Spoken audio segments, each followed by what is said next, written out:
Assalamualaikum warahmatullahi wabarakatuh. Perkenankan, saya menyampaikan mapel IPA dalam kurikulum 2013, analisis keterkaitan buku guru dan buku siswa kelas 6, tema 1, subtema 1, pembelajaran 3, dan miskonsepsi IPA SD. Dengan dosen pengampu, Dr. Sri Sulistyorini, MPD. Perkenalkan, nama saya Istiqomah, NIM 2020 03 023. Peta konsep 1. Mapel IPA dalam kurikulum 2013. 2. Analisis keterkaitan buku guru dan buku siswa kelas 6, tema 1, subtema 1, PP 3. 3. Miskonsepsi IPA SD. Mapel IPA dalam kurikulum 2013. 1. Struktur kurikulum 2013. Dalam kelas tinggi, mapel IPA diajarkan di kelas 4, 5, dan 6. 1 minggu hanya 3 jam pelajaran. Di situ dapat dijelaskan kelompok A, mapel yang muatan dan acuannya dikembangkan oleh pusat. Dan kelompok B, mapel yang muatan dan acuannya dikembangkan oleh pusat dan dapat dilengkapi dengan muatan atau konten lokal. Misalnya bahasa daerah. 1 jam pelajaran, beban belajar tatap muka adalah 35 menit. 2. Kompetensi inti dan kompetensi dasar. Kompetensi inti dan kompetensi dasar dalam kurikulum 2013 termuat dalam beberapa peraturan Menteri Pendidikan, yaitu 1. Permendikbud RI nomor 67 tahun 2013 tentang kerangka dasar dan struktur kurikulum sekolah dasar atau madrasah ibtidaiyah. 2. Permendikbud RI nomor 57 tahun 2014 tentang kurikulum 2013 sekolah dasar atau madrasah ibtidaiyah. 3. Permendikbud RI nomor 24 tahun 2016 tentang kompetensi inti dan kompetensi dasar pelajaran pada kurikulum 2013 pada pendidikan dasar dan pendidikan menengah. 4. Permendikbud RI nomor 37 tahun 2018 tentang perubahan atas peraturan Menteri Pendidikan dan Kebudayaan nomor 24 tahun 2016 tentang kompetensi inti dan kompetensi dasar pelajaran pada kurikulum 2013 pada pendidikan dasar dan pendidikan menengah. 3. Muatan pelajaran IPA dalam kurikulum 2013. Muatan IPA di kelas 6 meliputi energi listrik, sistem tata surya, rotasi bumi, revolusi bumi dan bulan, gerhana bulan dan matahari, campuran dan larutan, hubungan suhu, sifat, hantaran, perubahan benda akibat perubahan suhu, perkembangbiakan makhluk hidup, dan adaptasi. Hasil analisis buku guru dan buku siswa kelas 6, tema 1, subtema 1, pembelajaran 3, KD 3.1 dan 4.1. Buku guru pada pembelajaran 3. Ada 3 mapel, bahasa Indonesia, PJOK, dan IPA. Di sini yang diambil sampel adalah mapel IPA. KD 3.1 membandingkan cara perkembangbiakan tumbuhan dan hewan. KD 4.1 menyajikan karya tentang perkembangbiakan tumbuhan. Buku siswa mapel IPA kelas 6 tema 1 subtema 1 pembelajaran 3. Mapel IPA KD membandingkan cara perkembangbiakan tumbuhan dan hewan. Indikatornya ada 2, 3.1.1 mengetahui cara perkembangbiakan tumbuhan dengan tepat.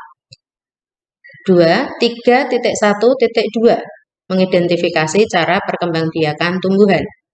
Tujuan pembelajaran setelah mengamati dan mencari informasi, siswa mampu mengidentifikasi cara perkembangbiakan vegetatif pada tumbuhan dan manfaatnya dengan benar. Media pembelajaran, buku guru halaman 30-31, buku siswa halaman 33-35, wortel, umbi kayu, atau pisang. Materi pembelajaran terdapat pada buku siswa halaman 33-35. Mapel IPA KD 4.1 menyajikan karya tentang perkembangbiakan tumbuhan. Indikator 4.1.1 membuat laporan tentang perkembangbiakan tumbuhan. KD2, indikator kedua 4.1.2 mempresentasikan salah satu cara perkembangbiakan tumbuhan.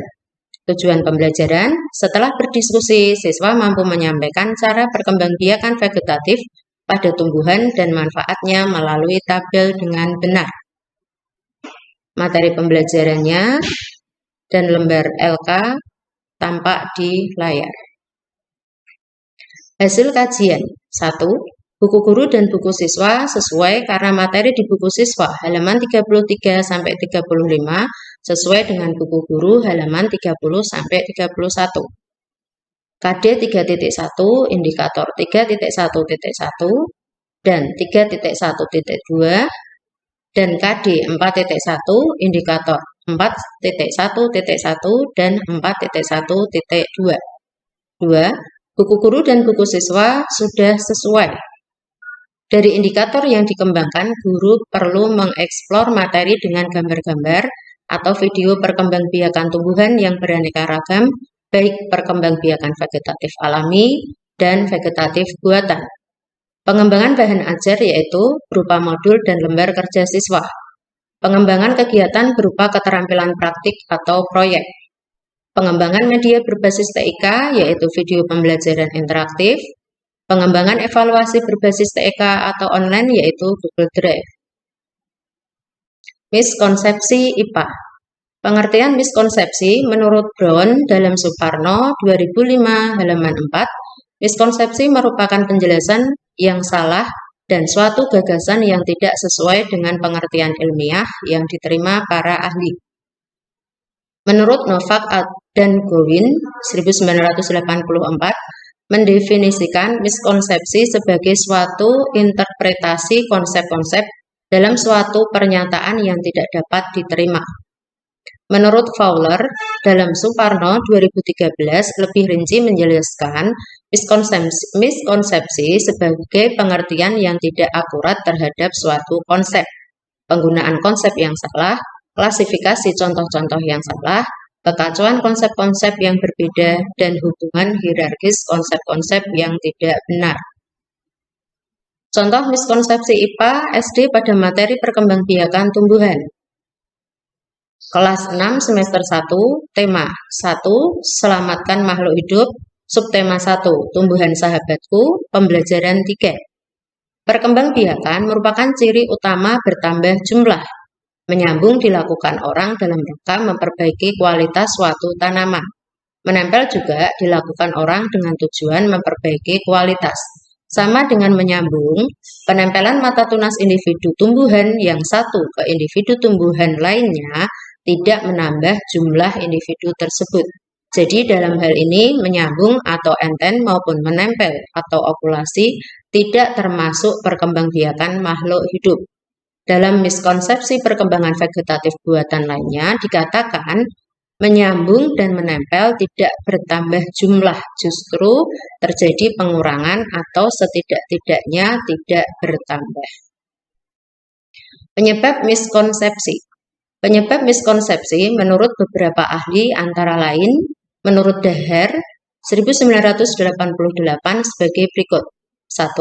Terbentuknya miskonsepsi disebabkan karena peserta didik cenderung mendasarkan berpikirnya pada hal-hal yang tampak dalam suatu situasi masalah. 2. Dalam banyak kasus, peserta didik hanya memperhatikan aspek-aspek tertentu dalam suatu situasi. 3. Peserta didik lebih cenderung memperhatikan perubahan daripada situasi diam. 4. Bila peserta didik menerangkan perubahan, cara berpikir mereka cenderung mengikuti urutan kausal linier. 5. Gagasan yang dimiliki peserta didik mempunyai berbagai konotasi. Gagasan peserta didik lebih inklusif dan global. 6. Peserta didik kerap kali menggunakan gagasan yang berbeda untuk menginterpretasikan situasi-situasi oleh para ilmuwan digunakan cara yang sama. Cara mengatasi miskonsepsi menurut Katu dalam Ahmad 2014 diantaranya 1. Memberi tes diagnostik pada awal pembelajaran atau pada setiap akhir pembahasan dengan memberikan tugas-tugas terstruktur. 2. Dengan memberikan pertanyaan terbuka, pertanyaan terbalik, atau pertanyaan yang kaya konteks. 3. Dengan mengoreksi langkah-langkah yang digunakan peserta didik dalam menyelesaikan soal-soal uraian. 4. Dengan mengajukan pertanyaan-pertanyaan terbuka secara lisan kepada peserta. 5. Dengan mewawancarai misalnya dengan menggunakan kartu pertanyaan. Daftar pustaka bisa terlihat di layar, dan terima kasih. Demikian PPT yang saya sampaikan. Kurang dan lebihnya mohon maaf. Wassalamualaikum warahmatullahi wabarakatuh.